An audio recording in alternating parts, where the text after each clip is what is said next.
I hate to admit it, but on a typical Sunday, I sometimes have to worry if you're yet awake. Not this Sunday. Friends, would you rise as you're comfortably willing and able? Now, you're not holding hymnals, and there are no lyrics in front of you, but if you watch the World Cup, I think you'll agree that this is a song that people know at least some of the lyrics to all over the world. So join in the ones you know, maybe even the ones you don't. This is Country Roads, Take Me Home by John Denver. Almost heaven, West Virginia, Blue Ridge Mountains, Shenandoah River. Life is old there, older than the trees, younger than the mountains, growing like a breeze. Country roads, take me home to the place I belong. West Virginia, mountain mama, take me home. Country roads, all my memories gather round her. Miner's lady, stranger to blue water. Dark and dusty, painted on the sky. Misty taste of moonshine, teardrop in my eye. Country roads, take me home to the place I belong. West Virginia, mountain mama, take me home. Country road, I hear her voice in the morning, how she calls me. The radio reminds me of my home far away. And driving down the road, I get a feeling that I should have been home yesterday. Country roads, take me home to the place I belong. West Virginia, mountain mama, take me home. Country roads, take me home. Country roads, take me home. Take me home. Country roads. Well done, everybody. Have a seat.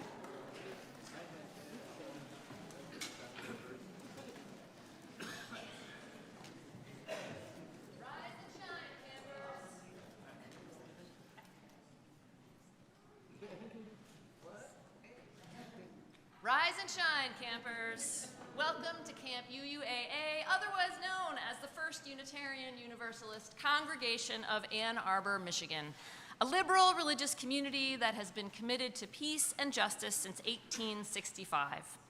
Thank you for being with us on this beautiful August morning. My name is Stella Gorlin, and I'm honored to be your camp director this morning, as well as your congregation's director of Lifespan Engagement Ministries. If you have come here today for the first time, I hope that your experience leaves you feeling welcome just as you are. Let's take a moment to wave hello to those that are watching online. Know that our hearts are filled with gratitude that you've chosen to be with us, even from afar or in the future if you're watching on demand later in the week. If you're new and wondering if this could be your spiritual home, please join us for a newcomer welcome held after every service in the Redmond Room, which is just down the hall on the left as you walk back towards the main entrance. It's a great place to ask questions and make connections. And please also take a few minutes to fill out a newcomer survey on our website at uuaa.org/newcomer survey. It will help us get to know you and guide you gently through our deeply warm and loving circle of connection and care. From Nancy Ferguson in Camping Magazine, quote, "Finally, the campers are quiet and the flashlights are stowed under the benches. The dark stillness is broken by the chirp of crickets, honking frogs in the nearby pond, and the single call of an owl. Overhead, stars sparkle, framed by the boughs of the lofty pines.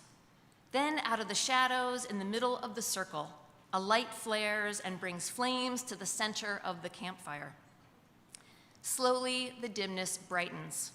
Shapes on the benches become silhouetted against the night woods, and then out of the broadening light emerge the faces of campers. A community comes into view, and soon the stillness is rent by the songs and stories of that place. This is a scene that is repeated again and again at all kinds of camps each summer. Those of us who have sat around those fires remember the darkness, our fear of the night's unknown, the magical release that comes with being able to see the faces of our friends across the fire, and the comfort of familiar songs and stories. In that place and time, we each know ourselves as part of something bigger than we are. We know ourselves as part of the vast, unknowable creation, and as part of that community gathered around the fire. The experience holds the possibility of connecting with the greater forces of the universe and with those who sit with us in the light of that fire, end quote. In that spirit, let us all throw on our camp shirts and grab some kindling and tinder for the campfire. Welcome to Camp UUAA. Welcome to worship.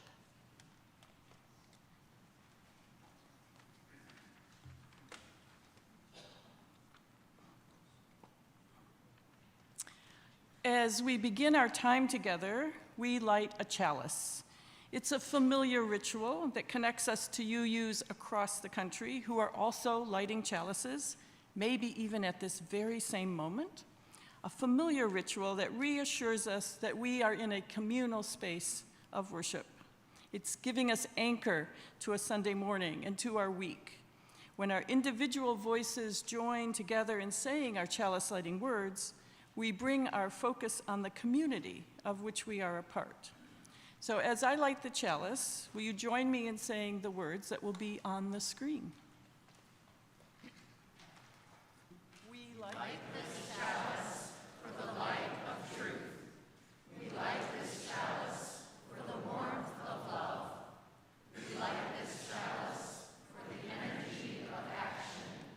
We light this chalice for the harmony of peace. Now, if you think about it, a campfire kind of works like a chalice does. It's a focal point around which people gather. And it might mark a central gathering place at a camp or a personal gathering space when you're camping with friends or family. It invites us to gather. Campfires draw us in. So as I light our campfire chalice, will you sing with us our campfire lighting song, Campfires Burning? The words will be on the screen. Dusty? Campfires burning, draw nearer, in the gloaming, come sing and be merry. Campfires burning, draw nearer, in the gloaming, come sing and be merry.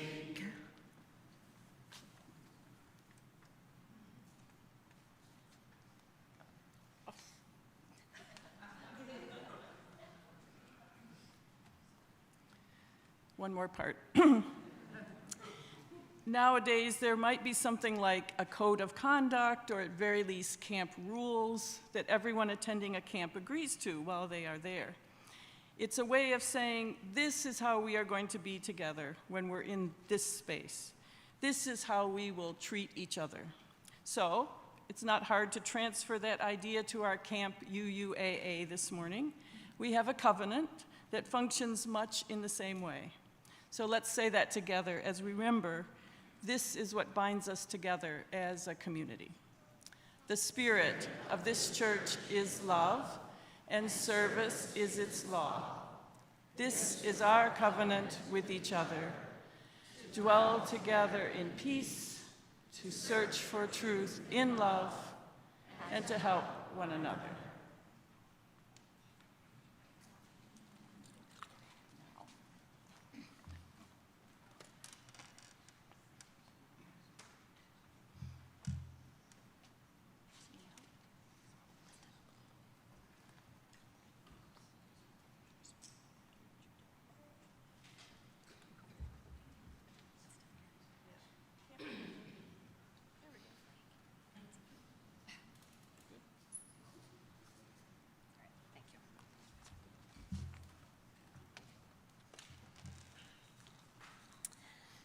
Have you ever wished that you could save your favorite memories and keep them forever? Our story this morning is about a girl who tries to do just that. Memory Jars, written and illustrated by Vera Brosgol.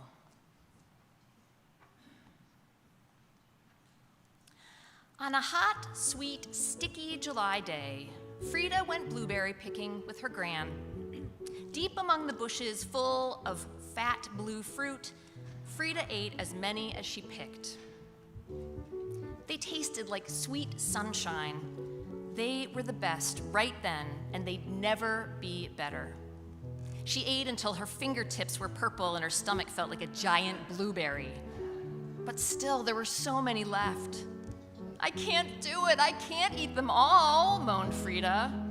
Calm down, French fries, said Gran. We can put them in a jar and save them. I use them for my special jam every year. It was your grandpa's favorite recipe.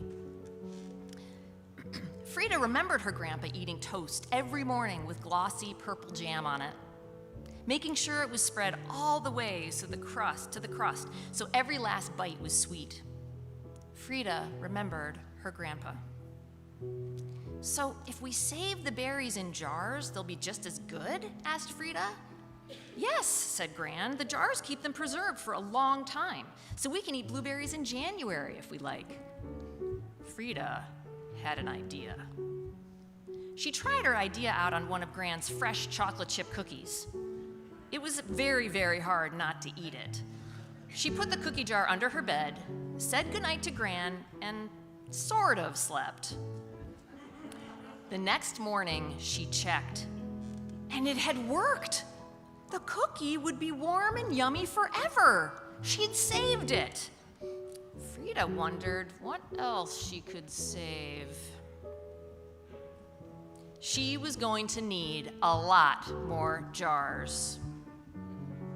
Frida saved all kinds of things.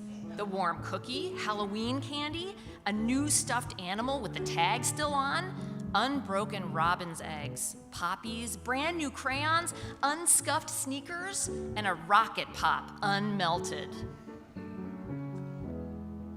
Frida didn't want Jack, her best friend on the entire planet, to move to Arizona at the end of the month.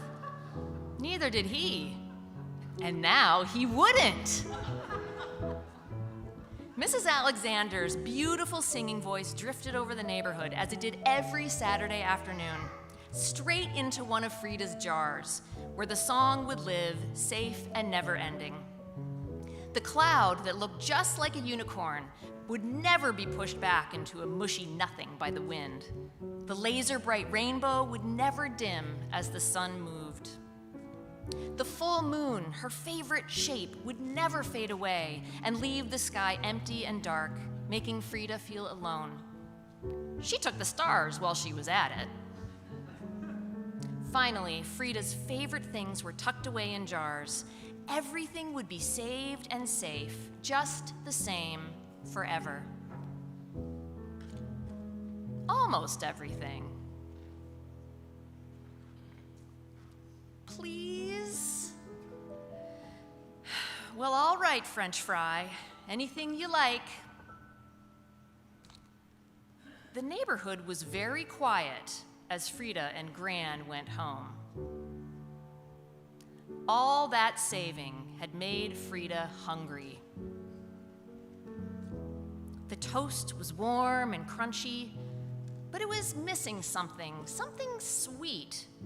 She spread the jam all the way to the edges. It tasted like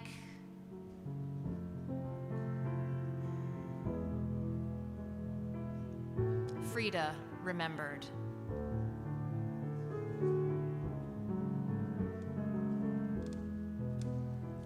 On a cold, blustery day in December, Frida had breakfast with her Gran. Whoops, we ran out of jam, said Gran. Don't worry, said Frida. We can make more next summer. Then she took a bite. It was delicious, just like she remembered. The end?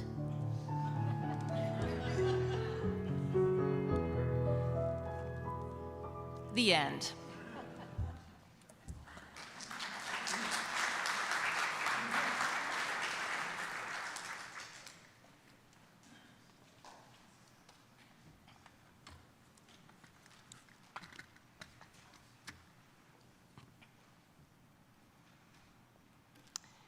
I often lift up our weekly offering as a spiritual practice, something holy and true that binds us together in gratitude. Think of all the friends you've made here at Camp UUAA. Your craft circle, swimming buddies, the counselor who never gave up on you, who knew all along that you had the courage to jump off the high dive. How lucky we are to have found our place and our people, and not just for the summer. This week, our offering is a little like singing the camp song. It brings us together as a community, a family. It cements our sense of belonging, reminds us that we need each other, and gives us a tangible way to honor that need. Giving unites and sustains us. And yes, that is holy and that is true. This morning's offering will go to the programs and ministries of this congregation, and there are several ways to give, whether with newfangled digital options or old-fashioned ones. You may text UUAA to 73256 or visit uuaa.org/giving, or add your cash or check donation to the baskets as they circulate among us. Thank you for all you bring to this community. It is good to have you with us around the campfire. I invite the ushers to please come forward, as this morning's offering will now be given in love and received with gratitude.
Thank you.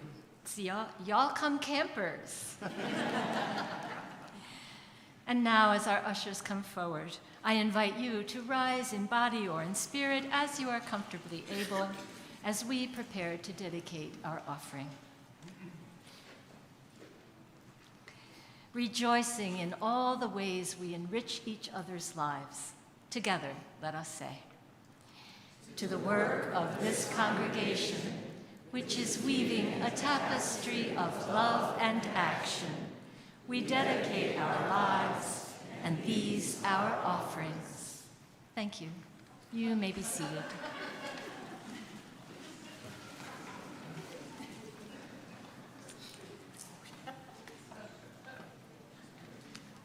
All right, listen up, everyone. It's our first morning here at Camp UUAA, and I, along with our other counselors, Allison, Theresa, Barbara, Dusty, and Forrest, our head lifeguard in the back, are so excited that you're here and ready to go on this adventure with us. So we have a couple of announcements. Let me see. Oh, did you remember to wear your camp t-shirts? Oh, well, look, it's okay if you don't have one yet, as long as you remember to get yours before the cabin competitions begin next week. And now, next, make sure you sign up for the deep end test later today, and if you have questions, please find Forrest. Oh, and auditions for the camp talent show are tomorrow, so make sure you pass cabin inspection before breakfast. I think that's all the boring stuff, so let's get this day started. And what better way than with a song? Dusty? It will be my pleasure. Friends, it's easy. You just repeat after me. Are we standing? The words grow more fulsome each time. Would you like to stand? Would you rise in body and spirit? All right. Echo me, please.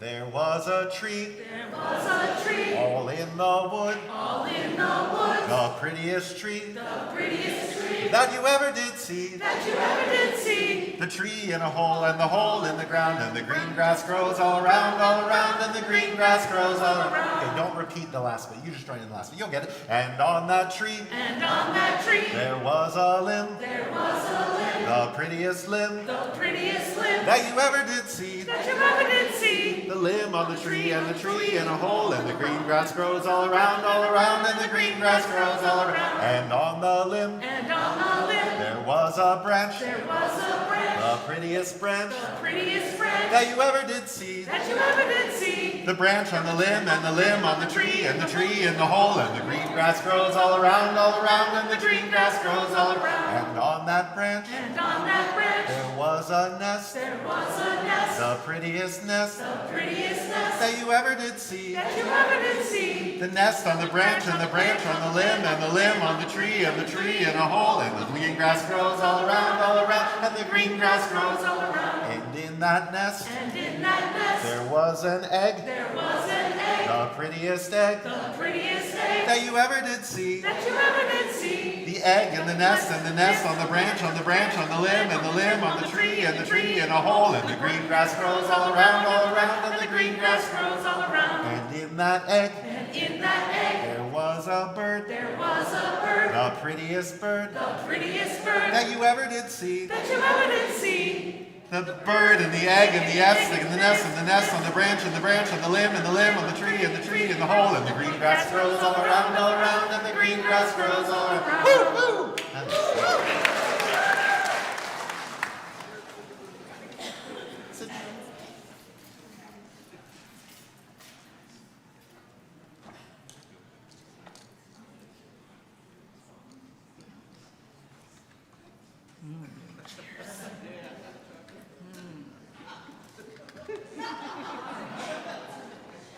Campfire.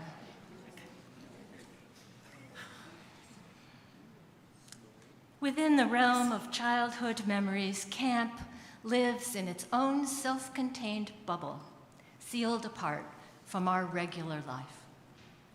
Growing up, camp meant for me one thing and one thing only: Camp Giovanio, a place for special needs children that my sister Carol attended all throughout her childhood and into her young adulthood. Carol suffered brain damage at birth and had many physical and developmental disabilities. Camp Giovanni was literally made for my sister. My parents were among the founding families who created Giovanni's school and camp for their children. In a very real sense, it seemed as though everyone in my family went to Camp Giovanni. All year long, we listened to my sister's tales of campfires and swimming and games. We sat with her as she thumbed through her voluminous photo albums. She had a Brownie camera and, apparently, unlimited film. She never got tired of those pictures, and so we didn't either. 3 times a year, the whole family made the trek to Juanio, and all 3 trips were carefully scripted. The highlight of day 1 was meeting the head girl counselor.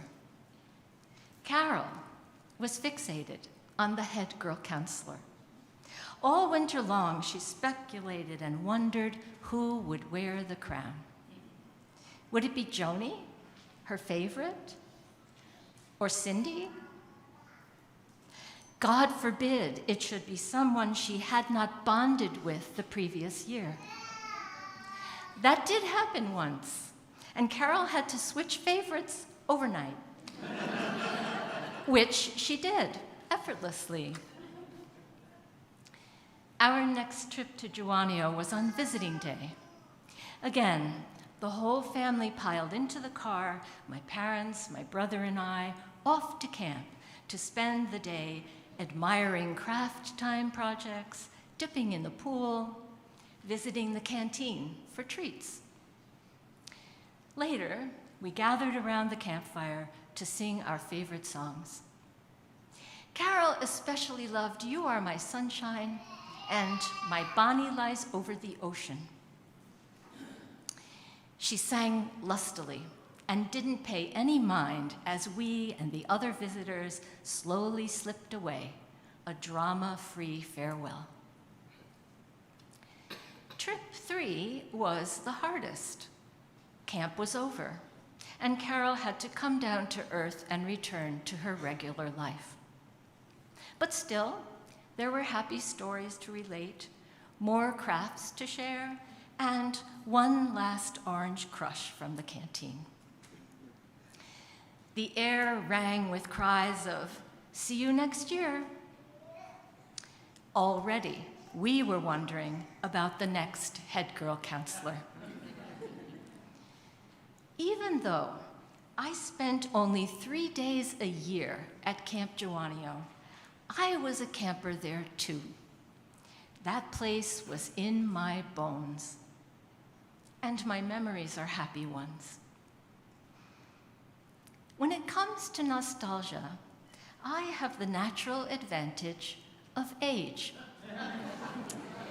Many decades separate me from my childhood, which has taken on the sepia tones of old photographs. My memories are tinged with the passage of time.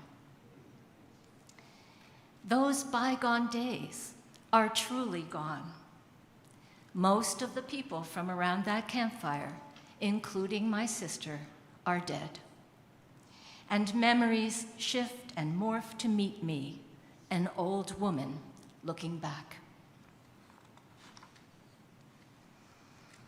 I began to sense as a teenager and as an adult, I now know only too well that Carol's life was centered on Camp Juanio. Her time there, nothing short of an all-consuming obsession because the rest of her year was so bleak. At age 13, Carol was placed in a state institution. It wasn't a happy place, and Carol was not happy there.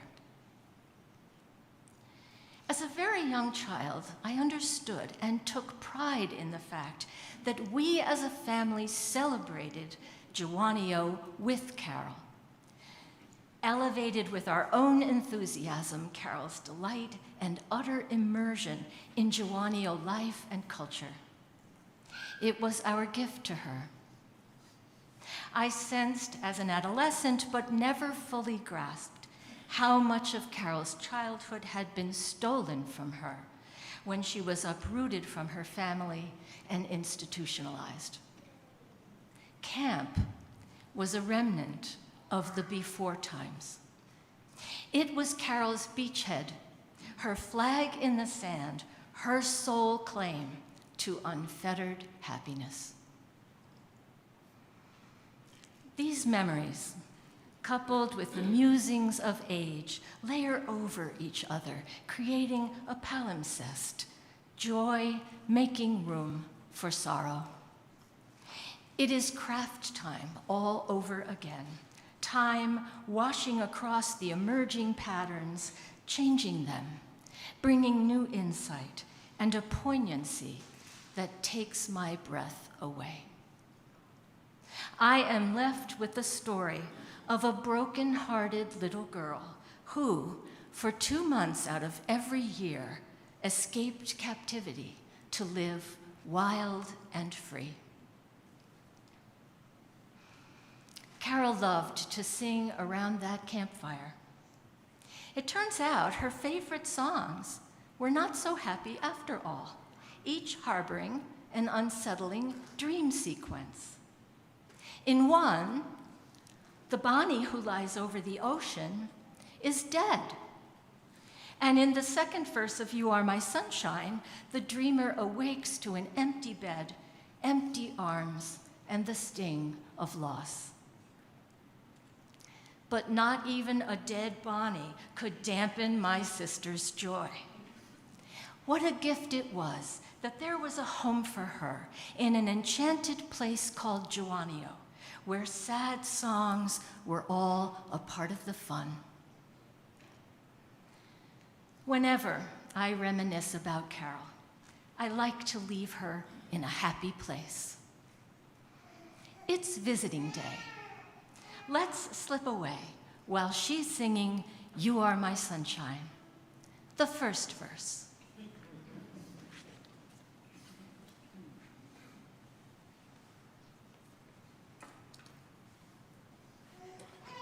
Here at Camp UUAA, we also value some of the darker songs. And so I invite you to join me in the ghost story. Oh, it's me. It was the marshmallow distracted me. Here at UUAA, we also enjoy indulging in the darker of the camp songs. So I'd ask you to join me in the ghost story portion of our service. Please repeat after me.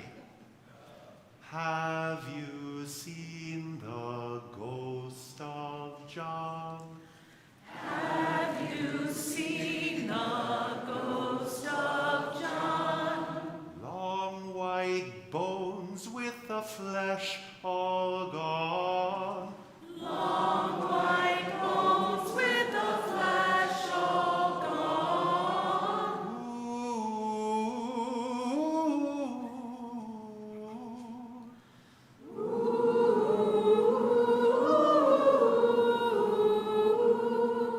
Wouldn't it be chilly with no skin on?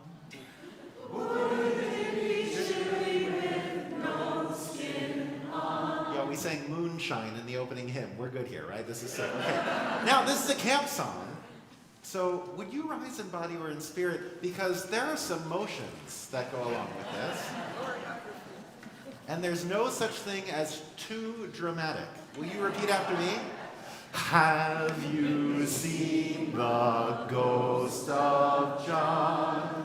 Have you seen the ghost of John? Long white bones with the flesh all gone. Long white bones with the flesh all gone. My favorite part.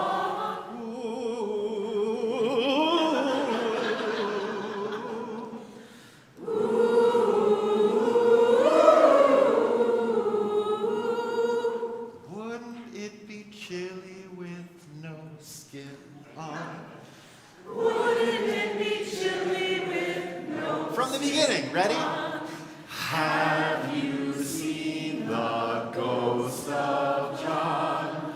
Long white bones with the flesh all gone. Ooh.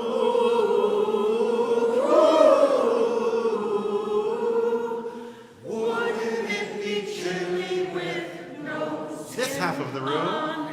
Have you seen the ghost of long white bones? Have white bones with the flesh all gone. long white flesh with the flesh all gone. Wouldn't it be chilly with no skin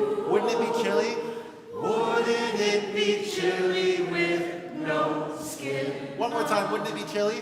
Wouldn't it be chilly with no skin on? Well done. Have a seat.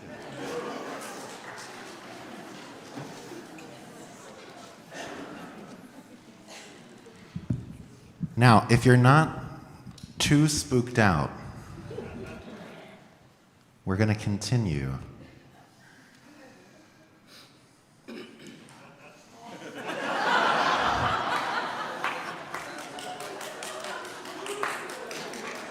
Somehow when they're so little, it's not quite as satisfying a prop. Okay.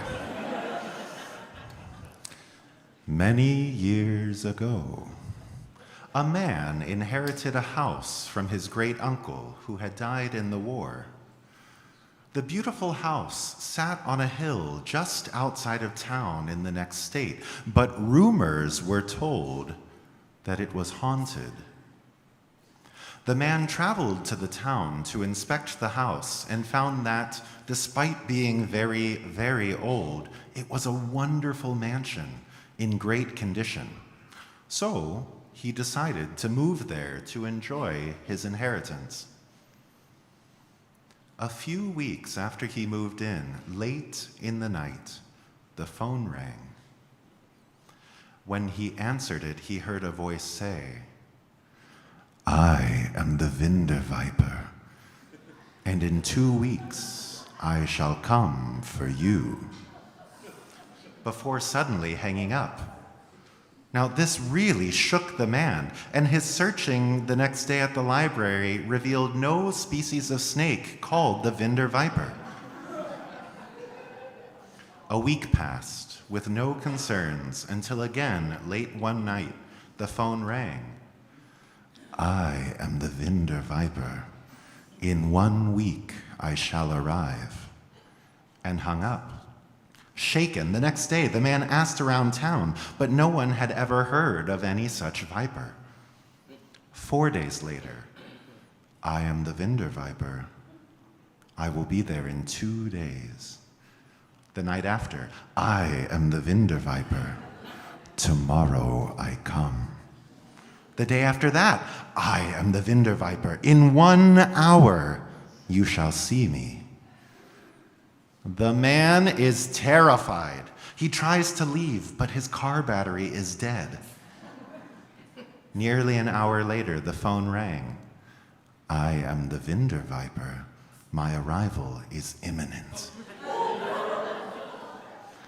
The man runs around, locking all the windows and doors, and calls the police for help. Soon, there was a knock at the door. The man opened the door just a crack and asked, "Is that the police?" "No." "No, I am the Window Viper. I come every month to wash and wipe your windows. Where should I start?" The end.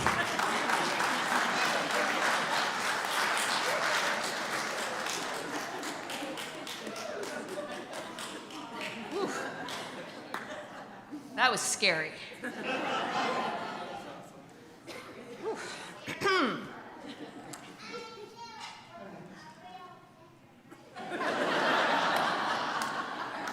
Who'd heard that story before? I heard a couple giggles near the beginning. So I went down a rabbit hole about nostalgia and memory this week. I learned before it even had a name, it was considered a mental illness or an affliction suffered mostly by homesick soldiers who were on the front in the wars. But now we know that this emotional state that almost all of us experience at one time or another in our adulthood actually serves a much deeper purpose. In her book, Nostalgia, A History of a Dangerous Emotion, Agnes Arnold Forster writes that, quote, "Expressions of a nostalgia are one way we communicate a desire for the past, dissatisfaction with the present, and our visions for the future," end quote. For the most part, nostalgia makes us feel good, warm, safe, and happy. Waves of nostalgia often happen in times of trauma and change. According to a trauma specialist I read about, quote, "As a way to cope during times of duress, our brains often take us to places that many of us turned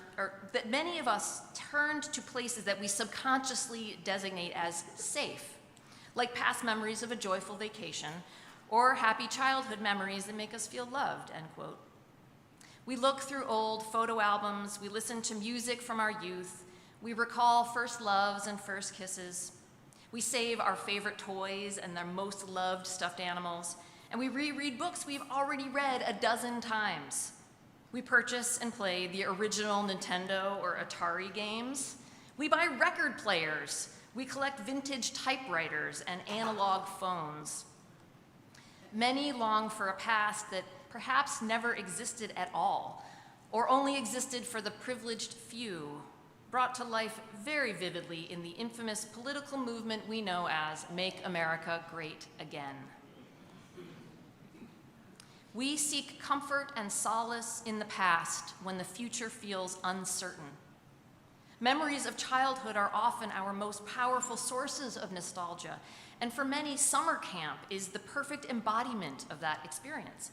Camp life represents an escape from the complexities of modern life, a simplification, a stripping bare of anything that's inessential, a return to a time and place when our connections to nature and to one another were all that mattered.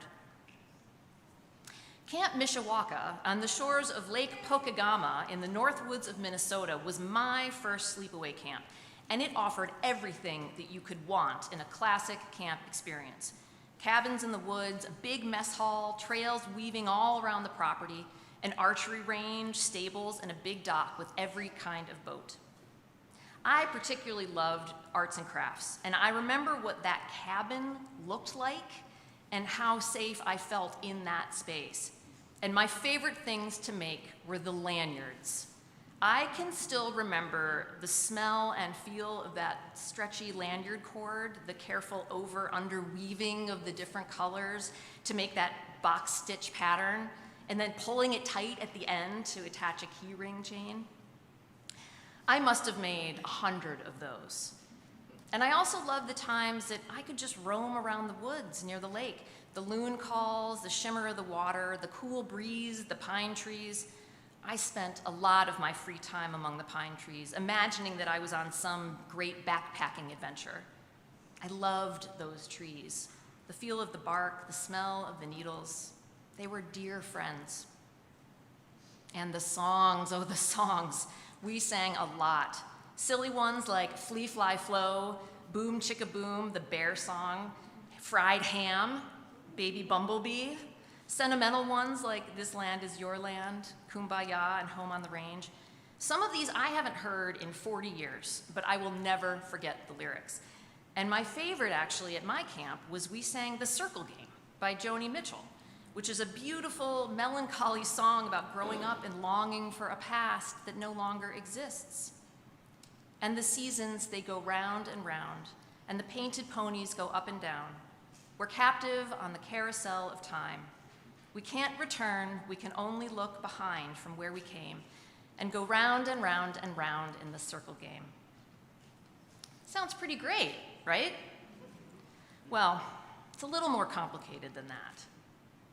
Arnold Foster also writes that nostalgia, quote, takes things that happened and suffuses them with a feeling, glosses them in gold and bathes them in rose-tinted light, end quote. So, what's the true story of that first summer I spent at Camp Mishra-Marzetti, the version that isn't bathed in rose-tinted light? Well, first of all, I was supposed to go with my older brother, but he'd caught the chicken pox from me, so he had to come a week late. And now chicken pox has its own thing about nostalgia, but he had to come a week late, meaning that I would have to fly alone. I was only 8. I'd never flown by myself before, so I was already kind of freaked out, and then I landed at this unfamiliar airport in Minneapolis, got on a 4-hour bus ride with people I didn't know, and then we rolled into Camp Mishra-Marzetti. All of those fears and anxieties that I'd been holding since my plane left Detroit just flooded my brain. What if I didn't pack the right stuff? What if I don't make any friends? What if I can't pass the deep end test? What if I feel homesick? What if I get sick? What if I hate it here? It turns out that I kind of did hate it there a lot of the time. I struggled to make friends at home, and those struggles just continued at camp. I never really bonded with my cabin mates, and Sometimes I felt like I was some stranger that had wandered into their cabin, intruding on their happy time with my shyness and melancholy. My brother, on the other hand, had a girlfriend within days of arriving. I remember envying how easy it was for him. My first summer, I did indeed fail the deep end test. The place was crawling with mosquitoes. I got a bad sunburn, and I spent too much time in the infirmary with various ailments. By the last week, I was honestly counting down the days until I could go home. So you might be wondering why I would feel nostalgic for an experience that wasn't actually all that great for me. Well, it might help to understand the context of that summer of 1987. I left for camp a mere 3 months after my mom died. Those 3 months are a total blur. I just don't remember very much of that time, other than getting the chicken pox from a classmate and then spreading it to my brothers. And when I returned home after a very complicated but vivid month at camp, the blur returned too. Perhaps I look back on those 4 weeks with fondness because I don't remember much of anything that entire year. The truth is that while camp was challenging, it was better than home. It was an escape from that blur. I actually did find moments of joy there, whether I was crafting lanyards or riding horses or launching arrows at targets. Moments of peace and quiet while strolling among the pines or paddling across the water. I even found meaningful connections, gravitating towards the older campers and the counselors who embraced me and nurtured my lonely little 8-year-old self who missed her mom. Camp was complicated. I have probably more bad memories than I do good ones. But, I cherish all of them because they've made me the person that I am today. They've made me more resilient, more empathetic, more generous. As writer Ladro Rinsler writes, quote, "Life does not become flawless. The anxiety doesn't vanish. Grief still arrives uninvited. Love remains vulnerable to loss. But alongside all of that, there can still be music and dancing and bedtime stories and dogs curled at your feet. There can still be enough, a tenderness for the whole thing, warts and all, because these are the good old days."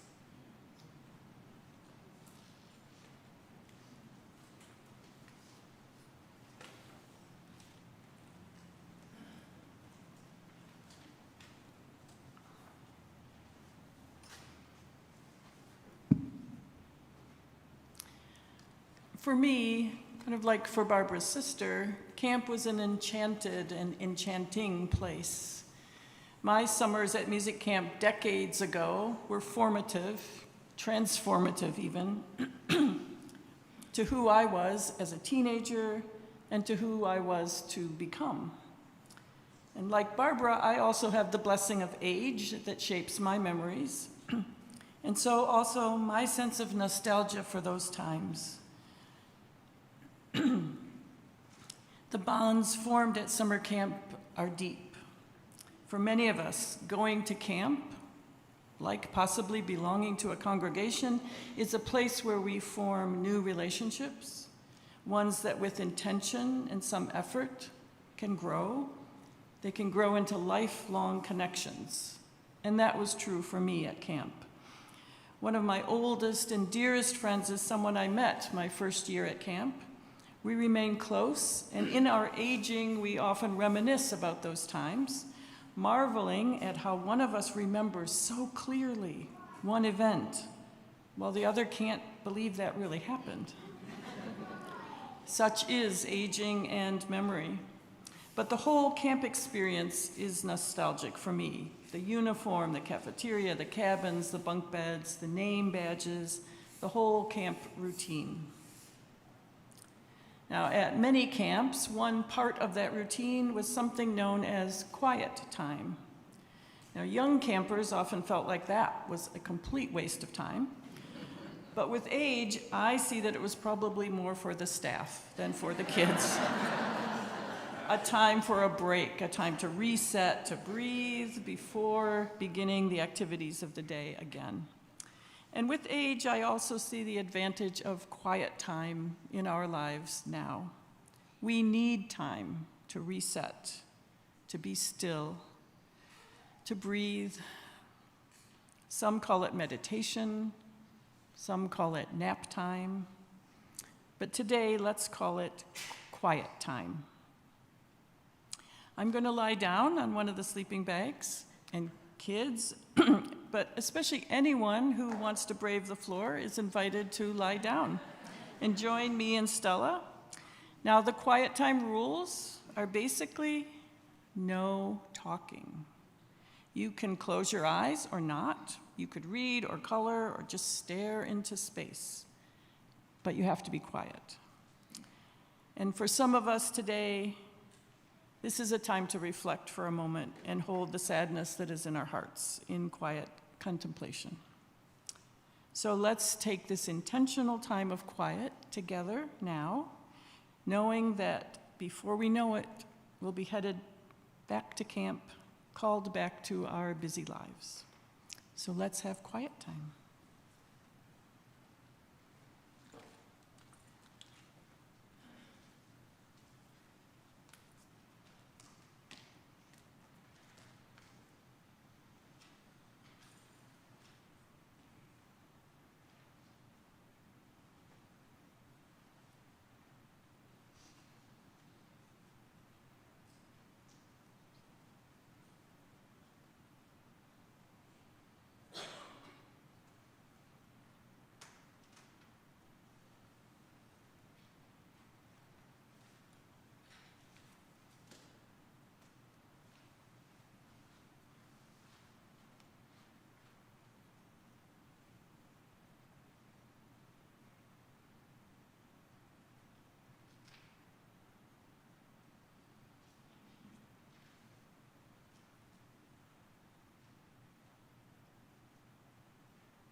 Okay, quiet time is over. You can all kind of move and stretch again.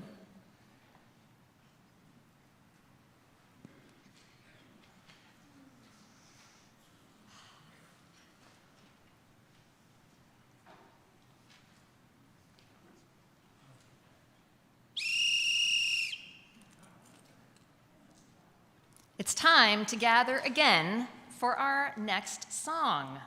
It's called The Moose with the Juice. Some people might know it as There Was a Great Big Moose. This is another state and song, sing and repeat song. So you just follow what I do. And if there are any kids that want to help lead this song, who want to come up here and join me, I would love that. But it's not a requirement or an obligation of any kind.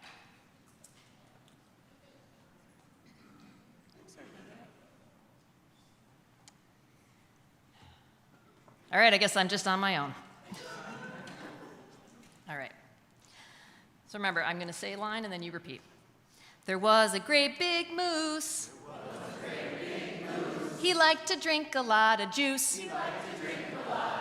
There was a great big moose. He liked to drink a lot of juice. Singing oh way oh. Way oh way oh way oh way oh. Singing oh way oh, way oh way oh way oh way oh. The moose's name was Fred. He liked to drink his juice in bed. The moose's name was Fred. He liked to drink his juice in bed. Singing oh way oh, way oh way oh way oh way oh, way oh way oh, way oh way oh way oh way oh. He drank his juice with care, but he spilled some in his hair. He drank his juice with care, but he spilled some in his hair. Singing oh way oh, way oh way oh way oh way oh,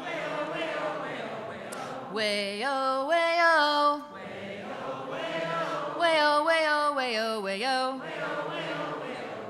Now he's a sticky moose with a belly full of juice. Now he's a sticky moose with a belly full of juice. Singing oh way oh, way oh way oh way oh way oh, way oh way oh, way oh way oh way oh way oh.